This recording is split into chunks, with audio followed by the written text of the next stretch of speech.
उधर बड़ी खबर आई इजराइल की उत्तरी सीमा से, वहां जंग छिड़ने के आसार बन गए हैं। लग रहा है कि लेबनान सीमा पर किसी भी वक्त जंग शुरू हो सकती है। इजराइल ने अपने 1 लाख सैनिकों को लेबनान सीमा पर तैनात कर दिया है। ऐसा तब हो रहा है जब इजराइल की सरकार गाजा में चल रहे ऑपरेशन को रोकने जा रही है। बंधकों की रिहाई के बदले इजराइल ने गाजा में युद्ध रोकने का फैसला किया है, लेकिन गाजा में जिस वक्त लड़ाई पर ब्रेक लगता दिख रहा है, उसी वक्त लेबनान सीमा पर जंग छिड़ती दिख रही है, क्योंकि इजराइल की फौज और हिजबुल्लाह दोनों ही जंग के लिए पूरी तरह तैयार दिख रहे हैं। मतलब साफ दिखा कि एक तरफ गाजा में जंग थम रही है, तो दूसरी तरफ इजराइल की उत्तरी सीमा पर नई जंग की शुरुआत होती दिख रही है। क्योंकि इजराइल ने लेबनान बॉर्डर को छावनी में तब्दील कर दिया।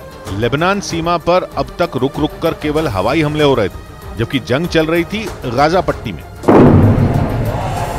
मगर अब जब गाजा पट्टी में जंग के थमने के आसार बन रहे हैं, तो लेबनान सीमा पर जंग शुरू हो सकती है। मतलब एक तरफ हमास के लड़ाकों से इजराइल का युद्ध थमेगा, तो दूसरी तरफ हिजबुल्लाह के साथ उसी वक्त युद्ध का बिगुल बज उठेगा। अब तक केवल गाजा पट्टी से ही विनाश की तस्वीरें सामने आ रही थी, लेकिन अब लेबनान में जंग की वजह से तबाही हो सकती है। गाजा पट्टी में इजराइल की फौज का ऑपरेशन शुरू होने के बाद से ही हिजबुल्लाह जंग की धमकियां दे रहा था, और अब जंग किसी भी पल छिड़ सकती है। यही बात ईरान की तरफ से भी कही गई।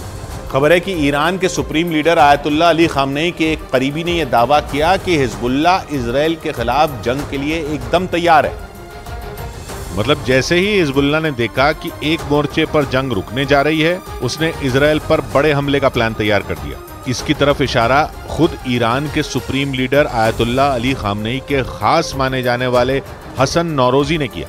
हसन नौरोजी ने यह दावा किया कि जल्द ही इजराइल को दूसरे मोर्चे पर भी जंग की आग में झुलसना पड़ेगा। मतलब ईरान की सेना ये नहीं चाहती कि इजराइल की सेना जरा सी भी सांस ले पाए।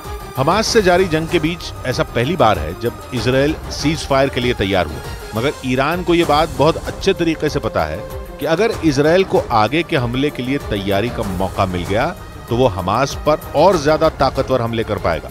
माना जा रहा है कि इजराइल को जंग में उलझाए रखने के लिए ही ईरान ने हिजबुल्लाह से पूरी ताकत के साथ इजराइल पर हमले का इशारा कर दिया। लेकिन इजराइल को भी उसकी उत्तरी सीमा पर बन रहे जंग के हालात की पूरी खबर है, और इसलिए वो भी हाथ पर हाथ धरे नहीं बैठा। खबर है कि उसने अपने 1 लाख सैनिकों की तैनाती लेबनान बॉर्डर पर कर दी। मतलब ये कि इजराइल को भी अपने ऊपर मंडरा रहे खतरे का पूरा अंदाजा है। इसीलिए जैसे ही उसे ईरान से चेतावनी मिली, उसने भी अपने सैनिकों को जान झोंकने के लिए लेबनान बॉर्डर पर तैनात कर दिया। खबर के मुताबिक इजराइल ने लेबनान बॉर्डर पर अपने 1 लाख सैनिकों को तैनात कर दिया। इजराइल लेबनान से करीब 120 किलोमीटर की सीमा साझा करता है, मगर छोटी सी लेबनान सीमा पर 1 लाख सैनिकों की तैनाती बहुत बड़ी बात है। लेकिन लेबनान में बैठे हिजबुल्लाह को इजराइल हल्के में नहीं लेना चाहता। लेकिन जैसे ही इजराइल को इस बात की भनक लगी कि हिजबुल्लाह उस पर विध्वंसक हमले की तैयारी में जुटा है, तो उसने भी अपनी ताकत दिखा दी और लेबनान बॉर्डर पर 1 लाख सैनिकों को हिजबुल्लाह से लोहा लेने के लिए तैनात कर दिया। और इजराइल की यह तैयारी इसलिए जरूरी है क्योंकि हिजबुल्लाह हमास से कहीं ज्यादा ताकतवर माना जाता है। उसके पास न तो हथियारों की कमी है, न ही ताकतवर दोस्तों की कमी है। और बीते कुछ वक्त में हिजबुल्लाह ने अपनी ताकत को कई गुना बढ़ाया है, जिसमें ईरान के कई दोस्तों ने भी उसकी बढ़ चढ़कर मदद की है। लेकिन इजराइल की सेना के गाजा पर हमले के बाद हिजबुल्लाह अपनी ताकत उस तरह से बढ़ाना चाहता है कि इजराइल की सेना को घुटने पर ला सके, क्योंकि छोटी मोटी लड़ाई वो इजराइल से कई बार लड़ चुका है। और इसलिए वो इस बार अपने हथियारों के जखीरे में ड्रोन, खतरनाक मिसाइलें और एंटी शिप मिसाइलें भी जुटा रहा है, ताकि जंग के मैदान में जब इजराइल की सेना से खुलकर आमना सामना हो, तो लड़ाई आर पार की हो जाए। और खबर है कि ईरान के अलावा उसके कई दोस्त भी हिजबुल्लाह के लिए हथियारों की मदद पहुंचा रहे हैं, क्योंकि वो भी इजराइल को बर्बाद होते देखना चाहते हैं।